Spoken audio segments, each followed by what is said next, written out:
Welcome back to the Social Impact Level Up podcast. This is where we blur the lines between business, nonprofit, and impact. I'm your host, Wendy V, and I'm a social impact strategist here to help you build a successful and sustainable legacy of social change.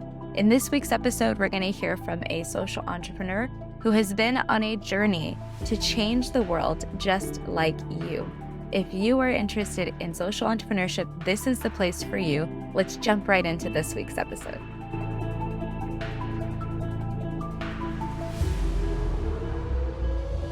Hey, this is Wendy V, and we're here with the Social Impact Level Up podcast. I have a wonderful guest with me that I met on LinkedIn. So this is our proof that social networking works on LinkedIn.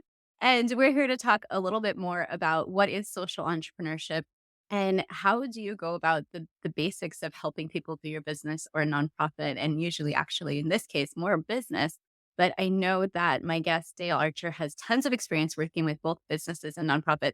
So he'll tell you a little bit more about him in just a second. One of the things I really love about this podcast is that we want to talk in season 2 with people who are actually making an impact, who are social entrepreneurs.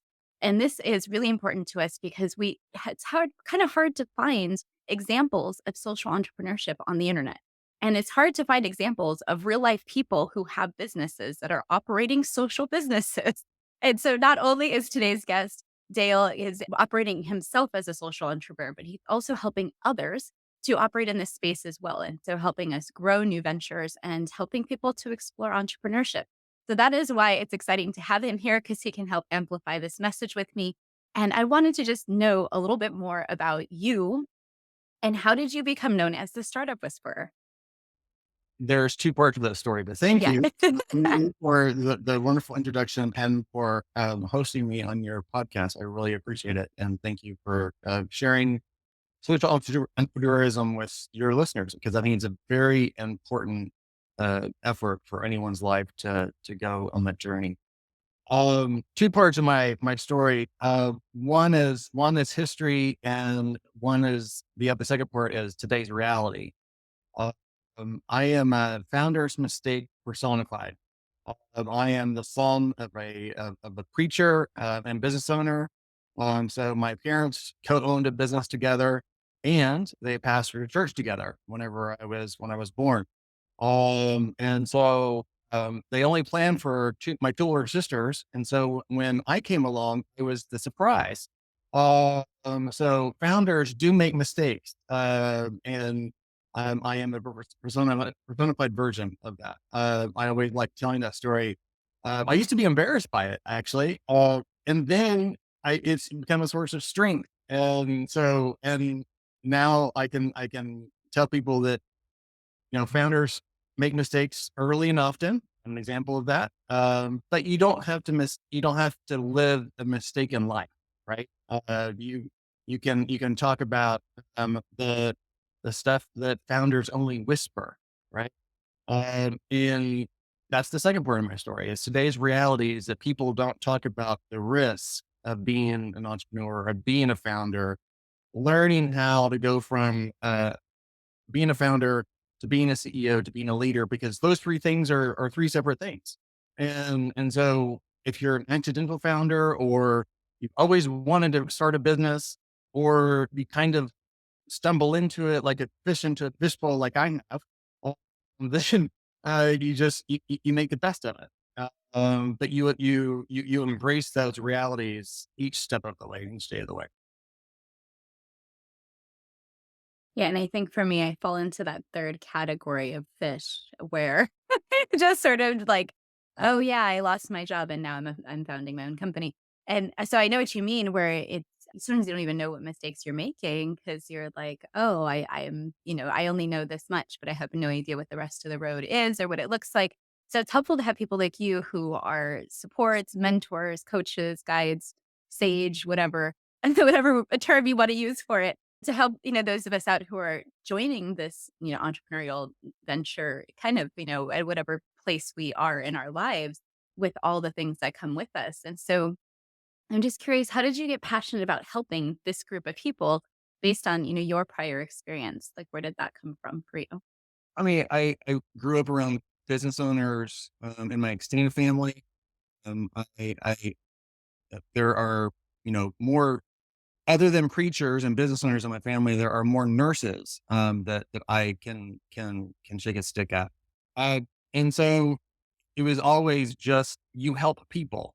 It was the mantra of my family. You help people, you do the best that you can, you give back, and make a bucket doing it too. You have to make a buck to live. But it was always, how are you going to help someone else?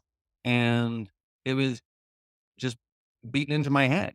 And so, the monkey see, monkey do process, kept on resonating, and it really is a passion though. I don't know how to do anything else. I don't make a good employee. I know that. And so, whenever you're working for yourself and you're working to help other people, you really do find what ignites you, and then what gets you out of the bed every morning. Yeah, I find that for me, it's been the difference between me being happy with what I do every day and being happy and content in my life overall Yep. versus feeling like I'm working for someone else's mission or cause that isn't necessarily the way that I would want to work, even or with the value set that I have. So I think you're right. Like it's kind of difficult to buy into that anymore when you're like, yeah, I know I'm not the greatest employee because I don't want to have to, give up to someone else's values or someone else's way to work when I could, be here doing this on my own. And it does take a lot of help and knowledge and support. So thank you for doing that for people, being passionate about helping and giving back. Um, Self-awareness is key though. What you're pointing out, it's super key to know exactly what you want and when you want it. yeah, yeah. Can you say more about that? Like, what do you find with the people that you help that they need to actually be aware of in order to take this step? I mean, I'm sure like everything, right? Um, it kind of goes to the fish analogy, questioning the water you breathe around you. And someone gave me an analogy a couple of weeks ago that, a fish passing another fish, asking, all the water over there. And the other fish all of a sudden realizes he's in water. Um, and I think that with founders, social entrepreneurs, they have to think of themselves as flowing through time and energy, because there is only amount of time that we have every day and week, month, quarter, right? And there's only amount of energy that we have. Whatever personality type you have, we were talking about this earlier. If you're an introvert, you use introvert type of practices and tendencies. And if you're an extrovert, that you charge with other people. So you have to be one, self-aware, and then modulate how you fit into your world, and then how you thrive and how you manage yourself in your world. Because once you realize that, you're going to make a lot more progress than having to fit someone else's mold. Yeah, and I think with my, way of doing things, I would prefer to use my energy at my own pace, and I know now that I have the ability to give off energy at any time I want throughout the day versus saying, "Oh, I have to be here clocking in at 8, and I have to Right. stay and pay attention until 6," and in that entire time, I'm not allowed to do something else, think about anything else, run an errand, like, and, there was all these, like, limitations on it, and I felt like a caged bird. I think I was always feeling crazed about, having to sit and be seen for 8 hours in the Yeah. same spot, Yes. for people to think that you were working, right? Yep. And now, I can go and network, or I can be talking to people like you on Zoom and doing all these things that don't feel like work, but they are in fact work. And Right. so, it's interesting because then in some cases it's serving as well. So the social entrepreneurship aspect of being able to give and serve, but then also get that monetary benefit back in some way through that energy that you put out. We talk about that a lot on this podcast. And you kind of mentioned it like in pieces, but basically you are allowed to thrive as a social entrepreneur and you That's should the expect point. that yeah, I think so can you talk a little bit more about that part of it? Because I think people get, caught up thinking, "Well, will I make any money if I choose to help people?"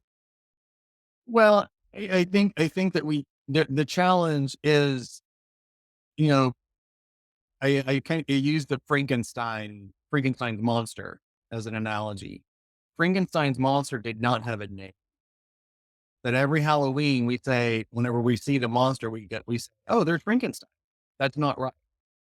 And so we have to think through how we monetize ourselves, if that's the product or service. Then if we actually do create a separate product or service from ourselves, then we have to name our monster because we're the Frankenstein, and we have to name our monster in that product or service. And then we have to then test that with other monsters and say, do you like my monster? Will you pay for my monster? And if they do, then that's a good product fit, right? And I think that you have to be cognizant of what is the product, what is the service, what is your offering, and then ask people to pay for it. There, I mean, I think that every entrepreneur says, "Well, I'll just help them. I'll just keep on helping them." But at some point, you have to establish an exchange for value relationship that becomes monetary, Mm. like, while being transformative, right? And that's where people can get hooked, uh, um, hanged up on, uh, hang up on your hangups, hooked up on your hangups is saying that will you pay me to help you? That's the switch, right? And you have to be confident in yourself to sell yourself, but you also have to know what you're selling, and then what they're going to pick up when you put it down. Yeah, that's so true. Like, what is the actual transformation that happens as a result of you paying me? And it took a minute for me to even figure that out, even though I have proof of years of, transformation. It's like, how do you bottle that and say, like, I'm now going to put it out for you? And it was funny when you're talking about Frankenstein. I was like, well, maybe Dr. Frankenstein was a really good marketer, but he was really bad at that product self differentiation that you mentioned. And so that's why we confuse his product with him. Because even years Right. later, we're buying costumes. I mean, he's still generating money. Yeah, We're buying costumes with his name and calling it something else. that's right. So, it is interesting. But the idea that you can help others through your business and make an impact and still serve and still be happy and also thrive. This is a core set of messages that I love to repeat over and over again because people don't see themselves being able to step away from whatever golden handcuffs they have or whatever security they have in their 9 to 5 a lot of the times if they haven't stepped out on their own yet. But if they're already out and flailing and kind of like, I don't know what to do. I'm in the middle of this. You just gave a lot of really good advice. Like all like, Oh man, the water is yeah, great. you gave like a bunch of different pieces right now of that, of knowing yourself, being self-aware, knowing your product and what you sell, being able to tell people that you're selling this and this is the transformation that they get. And those are all, very traditional parts of sales and marketing. But I think that in social entrepreneurship, the other layer is you can add to that you make an impact, and this is how you make an impact. And I think increasingly more consumers and even employees want to see the companies that they support or they work for making an impact. And so you also have this other whole benefit in social entrepreneurship to being able to use that impact to generate more income, more revenue, more customers, more interest. And I've seen that, even in my own business and my own experience of social entrepreneurship, that this actually does help and work. So, are there any other lessons based on, impact that we should be teaching social entrepreneurs? Like, what do you think? Well, the one that comes to me whenever I think about that is the impact you envision versus the impact you achieve may not be the same thing. So we, I mean, you can go back to the Frankenstein analogy is that, you start building something and then you get to the finished product and you go, yeah, 6 months ago, 9 months ago, a year ago, our concept of this was completely different. I was talking to a founder in a tech SaaS project, and we were talking about the number of slides or pitch decks that they had gone through? And he said that we've gone through at least 50. And I said, look, you'll probably have 50 more because the iteration of your efforts and the drafts that everyone gives feedback to can hone it and make it better, makes it sharper, makes it better, makes it faster. So, pick your adjective that you're looking for. Pick the Frankenstein name you're looking for, and then slap it on there and say, "Does this fit?" And then will people buy it? Will people accept this change? If it's social impact, what sort of change are you trying to make in the world? And then did you make that change? And then was everybody happy with that change? Will they buy that change again? It's an iterative cyclical process that never stops. And I think that's the fun part about social impact is that as soon as we think we're going to change one thing, five other things are affected by it. And therefore we may cause more problems than we actually wanted, but that's great. Um, we're entrepreneurs. We'll fix more problems. Or we'll recruit some more entrepreneurs in order to help them unlock their ideas and help us fix the problems. It's fine. Everybody just join on in. And I think you're right. The problems that we have as society are almost like as bountiful as there are places and Oh yeah, people for because sure. everything is has this opportunity to have been traumatized or broken or systemically, imposed racism or things and into the systems that operate around us. So there's a number of problems that we can fix as social entrepreneur. And I love the idea that tech is part of that solution. I know you work a lot with tech founders. Is there anything you can say specifically to tech founders about how they can be thinking about social entrepreneurship as a vehicle to not only express, their company, but also why is that part of a good part of your value proposition? Don't build it and assume people will come. Don't fall into that trap initially. Be constantly reaching out to the people that this monster you're creating is going to be helping. What this product, what this service is going to be helping, and making sure that you have these two things aligned together. Because if you work if you if you work so hard and then no one comes, it reminds me of the Christmas Vacation quote that the kid he puts the lights together and the kid says and the lights don't come on, and the kid says, "But we work so hard," and then his grandmother says, "And so do washing machines." And so you can keep on churning round and round and round and washing all those clothes all day long that no one's going to buy them and wear them and then buy them again from you. Then what was the point? And so keep the end in mind and don't build it just because you want to build it. Build it because people demand it, need it, and will pay you for it.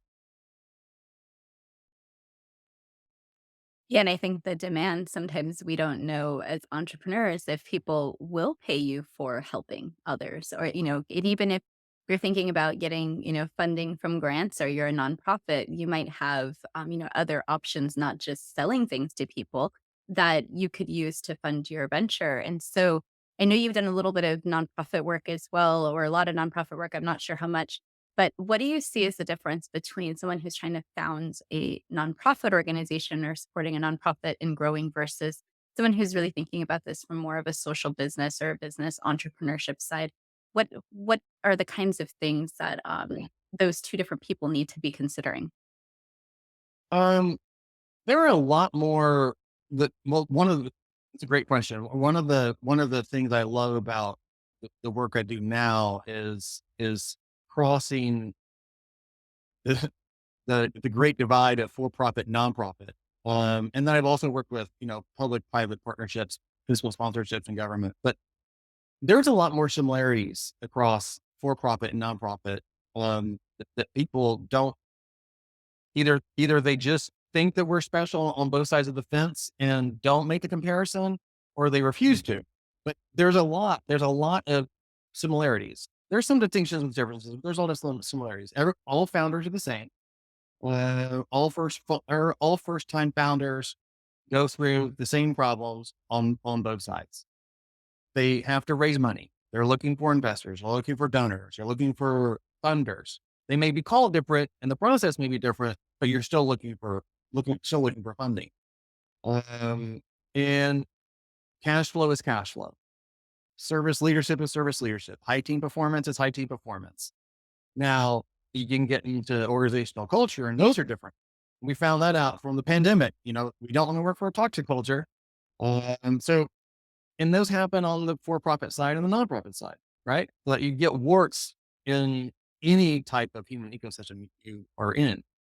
Um, and making a profit in the nonprofit world, or having a sustainable budget that you know takes you into 3-4 years into the future of sustainability is great, right? It's the same comparison of what's your annual revenue, what's your monthly revenue, and what's your burn rate and your projections on the for-profit side. So there are a lot of similarities that can be tied together. We just either refuse to accept those, or we just want to keep on doing our own way. But I think that by being able to cross those sectors, you can find a lot more similarities and differences. Yeah, and that's where I have a ton of experience creating multi-sector partnerships that cross public, private, and nonprofit, and are very diverse in their focus of what they're trying to do to make an impact, whether it's homelessness or educating young kids on healthy behaviors and mental health and all these other different social impact issues. And I think what I know from that experience too is if a nonprofit is not operating as a business, it is not going to be solvent. It is not going to be sustainable. And there are some pieces in there, even for those types of partnerships, like you were talking about, those public private partnerships, for them to be sustainable, the component organizations that make them up have to be sustainable. Right. And so, what we're really talking about is compounding on both sides of the fence, on all angles. How are we creating sustainable organizations in order for our larger change projects to actually happen? Right. 'Cause a lot of the times our larger change projects are multi-sector partnerships, and they're usually funded and seeded by some sort of grant or some sort of fund, but it can't last forever. So a lot of the times what happens is exactly what you said. It kind of like just goes away because we don't have this idea of running everything like a business, Now, essentially. to your point, on both sides, major donors, major funders are finally realizing that you need to fund a program more than 1, 2, or 3 years. It needs to have a runway of 5 to 7 years. And on the Yeah. for-profit sort of venture capital PE side, they are also realizing that your runway, if you want to exit anytime soon, that's in your 5 to 7 year range. And so, I mean, the similarity of 5 to 7 on one side and the similarity of the 5 to 7 on the other side, I mean, what does that mean in terms of our human behavior, right? Is that we need that long to feel like we are making an impact in whatever sector and whatever project and whatever industry we're wanting to make it. So, Well, change takes a painfully long time. yeah, It really does. And it's iterative. And I think people forget about that. And I give this fact out all the time that it's going to take at least 5 years for you to get fully implementing something, get alone to actually influence something to be consistently changing in the future. So you yep, might even get it just to the point of functioning in a different way. right, But that as soon as something is taken away, any support, it goes right back to the way it was. It's not an actual sustained effort going mhm, forward. So it is hard, I think, for people to understand this timeline, but I always tell people it's actually more like 1 to 5 years just to get yourself to full implementation and scaling, and then another 5 to 10 years in order to figure out what is the real sustainable way to maintain this and to invest in the things that are successful, but mhm, then divest from the things that are not successful. right, And so when you're looking at, what is the long term, longevity of this in 5 to 10 years, it might look like you said before completely different yeah, because where you sure, started with the original idea 15 years ago was iteration 1. Now you're probably at iteration 30 or 40 and you're needing to sustain, whatever it looks like at that point. And if you haven't kept up with the marketing and kept up with your continuous quality improvement process or kept up with supporting through getting donors and funders interested in this. Things when they're at step 40, if you just kind of rely on data and information from step 1, going to be completely irrelevant to all those people. Yeah. So, And, and you don't have to experience mission creep while you're doing that. You can keep no. keep your you can keep your North Star focused, and you're just iterating, at the middle, lower to middle line. Yeah, So and you and I can see it so clearly because I yeah, think you and I think big picture and small picture. We have this like luxury that not everybody has.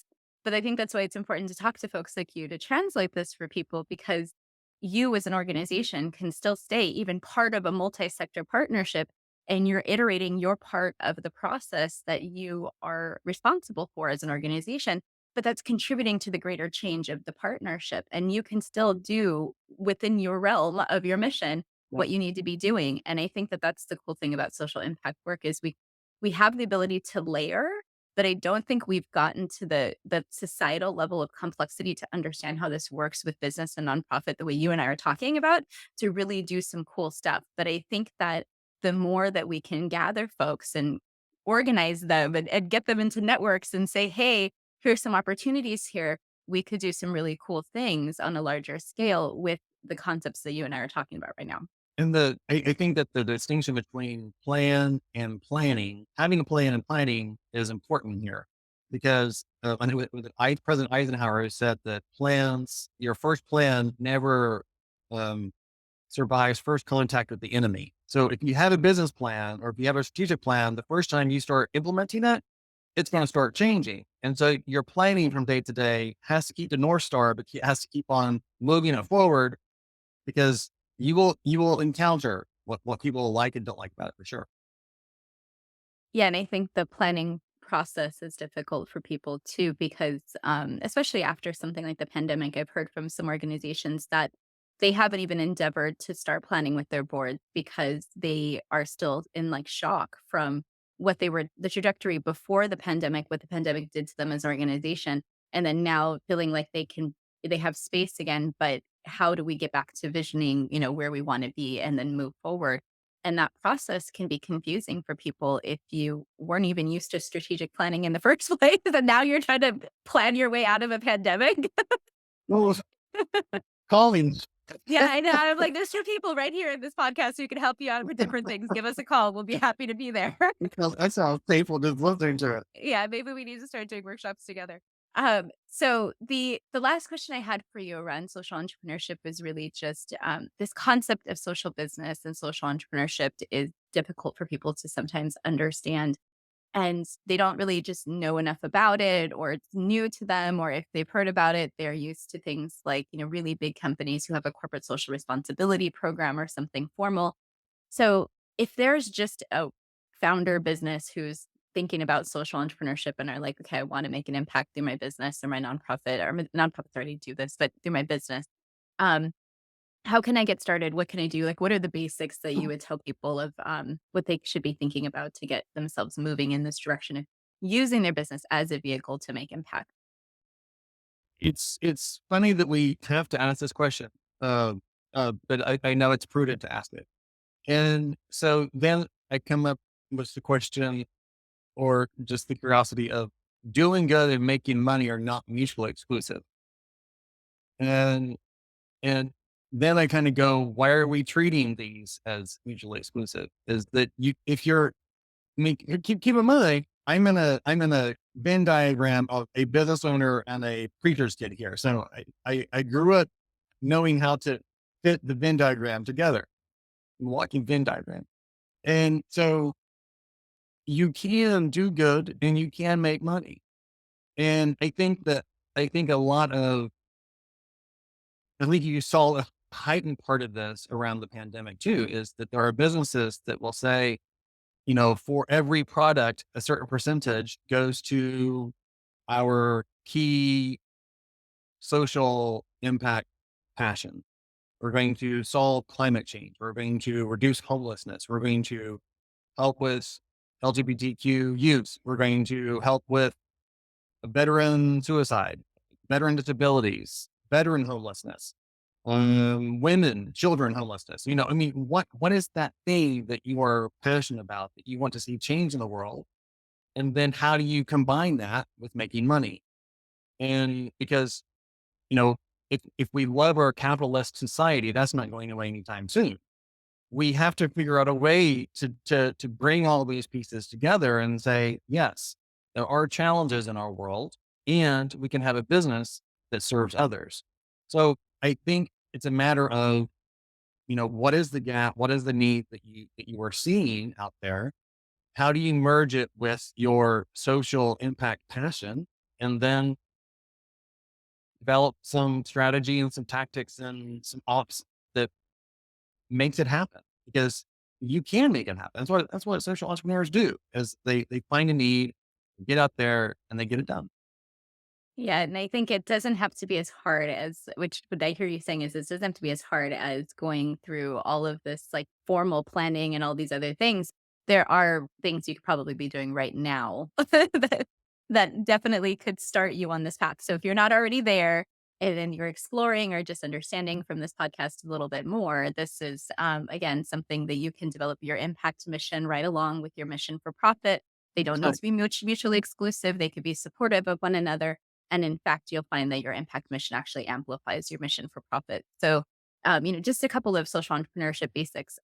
Anything you want to tell our audience about you and how they can find you or where they should connect to you? What are you working on right now that they might be interested in? What people who want to work with you, how do they work with you? Any Dale commercial you want to give, feel free sure. to go ahead. Well, uh, I am a I offer fractional chief operating officer services plus some chief financial officer fractional services too, nonprofits especially. And then as on the for-profit side, for those founders who are their first time or their second time, and they need that first time, that their inaugural COO or fractional COO, to help them build their team, I can also help them with that process.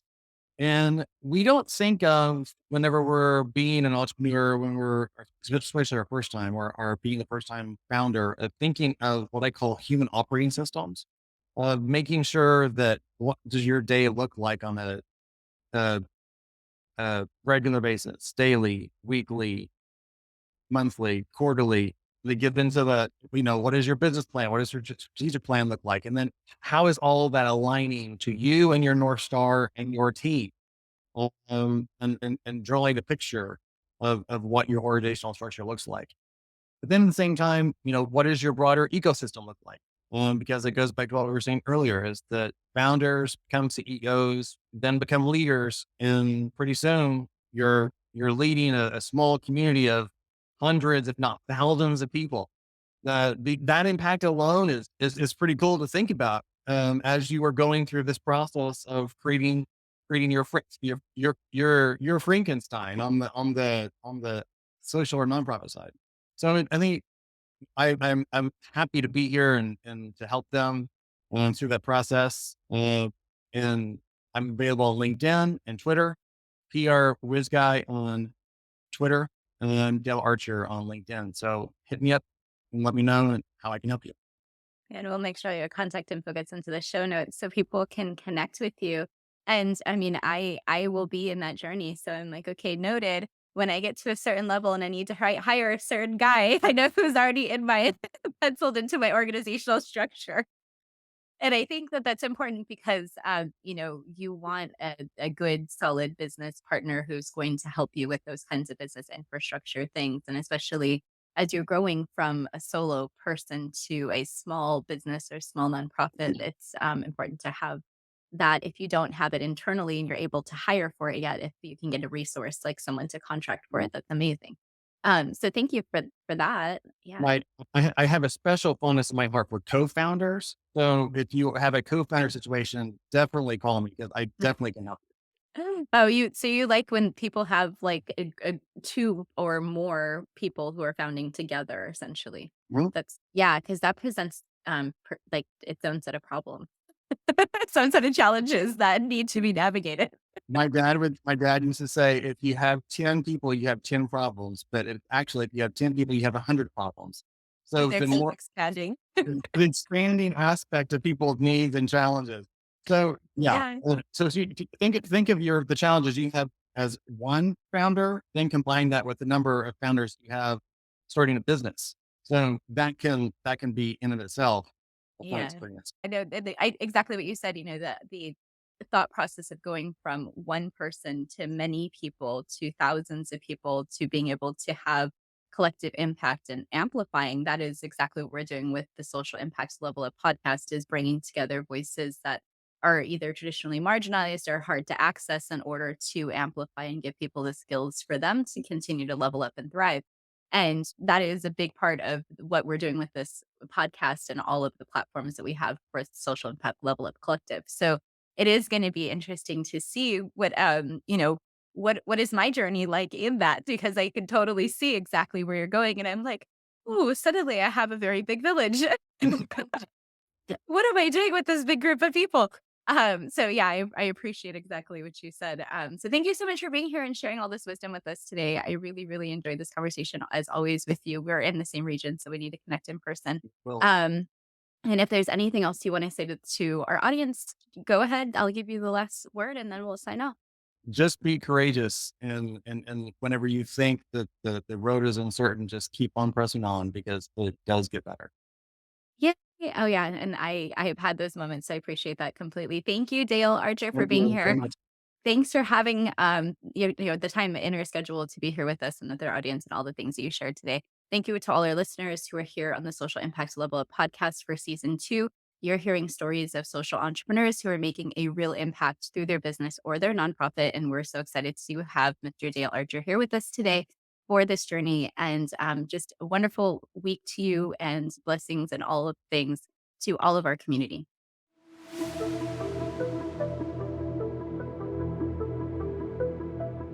Thank you for joining us for another episode of the Social Impact Level Up podcast. It's been awesome to interview today's guest, and I hope that you leave inspired to take action. If you're looking for any of the information we spoke about, it's probably down in the show notes. Make sure that you're checking them out and you're clicking on any of the links that seem exciting to you. If you are looking for a coach or a consultant to help you with your social impact or your sustainability, reach out to me via my website, hop on my email list, or jump into one of my programs. All of the links are below. So excited to have you as part of the collective. Make sure that you come back and join us for another episode next week.